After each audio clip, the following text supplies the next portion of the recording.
Hey, this is Pizza Dude Man, back with more answers to your guys' questions. Ridley Crade 187 asks, which sucks more, minecarts or rocket barrels? Rocket barrels. Minecarts, you just have to worry about reacting by jumping. Rocket barrels, there's obstacles everywhere, and you can just die by going too high or too low. Squirtle Squad asks, what's your favorite Pokemon game and why? Black 2 and White 2. To me, those games just had everything in it. Musamania27 asks, what new weapons would you like to see in a Splatoon 2? Here's my idea for a Splatoon weapon. Basically, it is the Splatoon equivalent of what most shooter games have as a flamethrower, and it's called the hose. Basically, you have a coiled up hose on your back, and you spray out of the end of the hose, and it allows you to rapidly drain your ink, shooting a continuous stream of medium-ranged ink. It's not extraordinarily powerful, but you can drain someone's health really fast by continuously spraying them. And it also allows you to cover a pretty quick spread of ink over the stage for Turf Wars. The Smashmaster 9000 asks, what would you think of a Smash Brothers RPG? That would be amazing. I'm imagining something kind of like Project Cross Zone, where because there's so many characters, you have them in like teams of 3 or 4 and control them that way. But I think that would be amazing. Or maybe you build a party out of the entire roster that you collect over time. There's a lot of great formats you could have for a Smash Brothers RPG, and I think that would be really fun. Lord Genesect asks, what would your reaction be if Pichu returned to Smash? I would just hope that they did kind of a Roy with Pichu and made Pichu much more unique, gave it its own thing. I would still be surprised, probably, that they decided to bring Pichu back of all characters. Internal Inferno asks, seeing as your favorite Smash character is Little Mac, how would you feel about naming one of your kids Mac? I'm not sure if I would want to name my kids after my favorite video game characters, but I do think that Mac would be a really cute name for a kid. It makes me think of Mac from Foster's Home for Imaginary Friends. I hope I'm saying this name right. Zagar Tulip asks, what moveset, Final Smash, and Victory theme would you give Finn, the Canucks mascot? I don't even know if I said the Canucks right. I definitely do not follow hockey, nor do I follow most sports. So I'm sorry about that. But with any mascot like that, I think what would be fun for moveset, of course, is they did something that attributed to the animal that they are based off of. Not sure what victory theme I do. A lot of sports teams, I don't know if hockey works the same way, have like some sort of song that is used as at the very least like a de facto theme song. I don't know if hockey does that too. And as for the Final Smash, right, he would summon the entire hockey team, and they would just come and like skate around and start all like ganging up on the different other players and beating them up with their hockey sticks. That sounds really funny. Chicken Crispies asks, what is your least favorite movie from the Marvel Cinematic Universe? Now, I definitely haven't seen them all, but if we're talking about the movies that have only been made by, like, the newer Marvel team with Disney and that kind of stuff, I'd say Iron Man 3.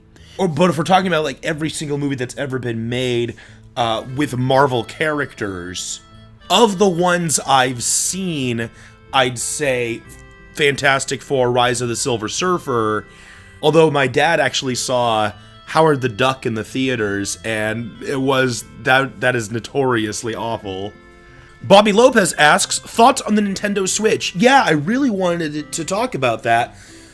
The Nintendo Switch looks awesome. You know, I've come to expect with Nintendo that with everything they put out, they're going to innovate, right? They don't like doing just that, hey, here's a new console with the better graphics and better games. Like, everyone does that. They want to innovate. They want to make their own new ways to play. And what I really like about the Nintendo Switch is that their innovation is more for convenience and utility than it is with the gameplay. Because I felt like that's something that the past bit has taken away from the gameplay. Like, the gyro sensor controls for Wii and for the gamepad were cool, but I wouldn't have missed them if they weren't around, and it did kind of off-put some people. And the dual screen thing for the Wii U, once again, was cool, but I wouldn't have missed it if it was gone. And that actually off-put a lot of third-party publishers, because then if they wanted to release games on the Wii U, they had to make like this second screen, and that took away from other aspects of the game.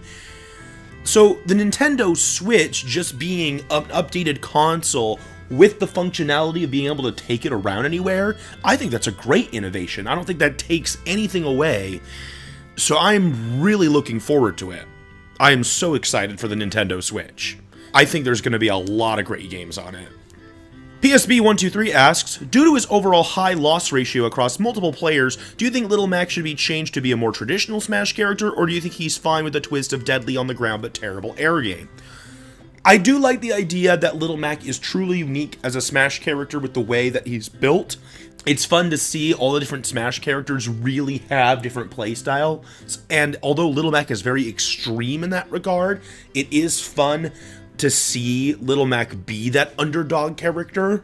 However, I do think they should tone it down. Just give Mac slightly better jumping ability and take away a little bit of his speed and power on the ground. Admiral N30 asks, in your opinion, do you think they should replace Ness's Final Smash with PK Rockin'? If it was purely up to me, yes. Ness's Final Smash would be PK Rockin' instead of PK Starstorm. Bob Jones asks, what are your thoughts on the controversial idea of Steve from Minecraft in Smash Bros? Well, it's not really controversial now anymore, is it? I mean, the big argument, I think anyway, for Steve from Minecraft was that there had never been a Minecraft game for Nintendo. Well, now there has. Now, it might still be a little bit weird because I think Microsoft owns Minecraft now, but at least it makes sense now. Macticong Reborn asks, just how big of a roster do you think Smash 5 can have, and do you think that there are many truly Smash-worthy Nintendo characters left? I'm going to say that Smash 5 could be up to 65 or 70 characters, including all the DLC they eventually put out for it.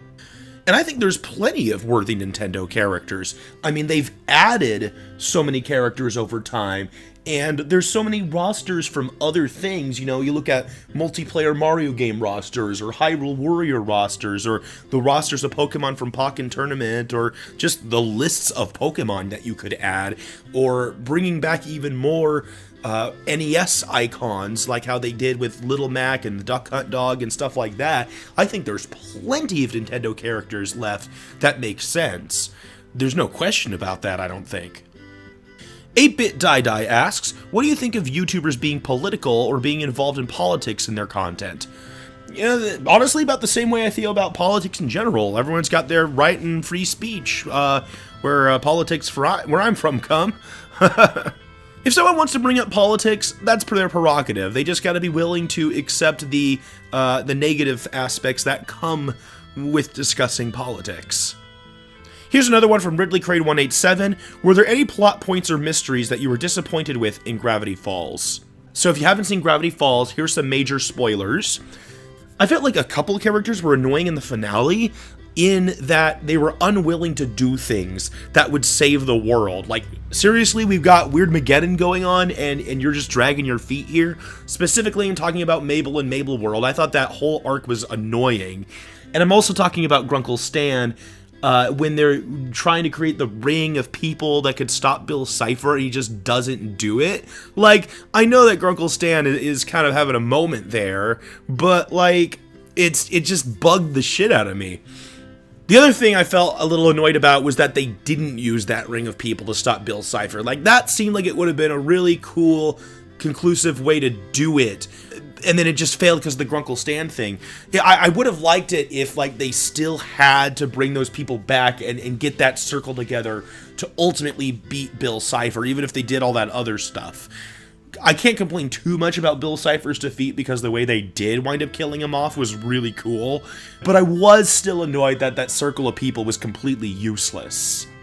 Musamania27 asks, thoughts on Ace Attorney Spirit of Justice? It looks really good, and Taylor's been telling me it is really good, so it sounds really good.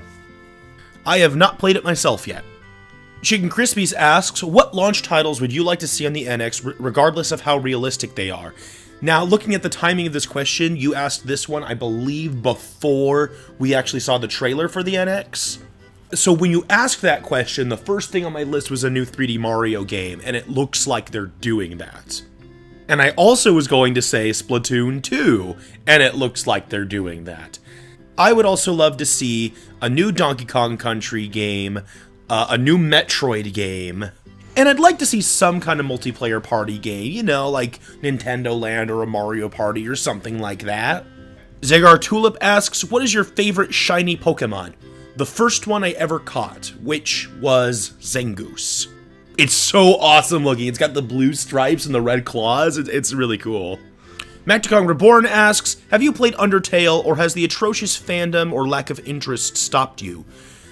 Neither has stopped me. For one, fandoms don't bother me, because I like to make my own judgments about the things that I watch or play, regardless of what the fandom acts like about it. And I definitely don't have a lack of interest. I very much want to play Undertale. The only reason I really haven't played Undertale yet is because of my own weirdness with playing computer games, but I really want to get over that and play that soon. 8-Bit Die asks, what is love? Baby, don't hurt me no more. Ridley Crade 187 asks, any thoughts or concerns about the Switch? Any known games you're anticipating? No, at this point now I think I've gotten all my ideas about the Switch out. I don't have any particular concerns, but of the known games, I am very much anticipating Breath of the Wild and the new Mario game that they showed off. Musomania27 asks, thoughts on the new starter evolutions? Do you think those leaks of their as of yet unconfirmed final forms are pretty much true now? Oh, I think they have to be. I think those have to be true now.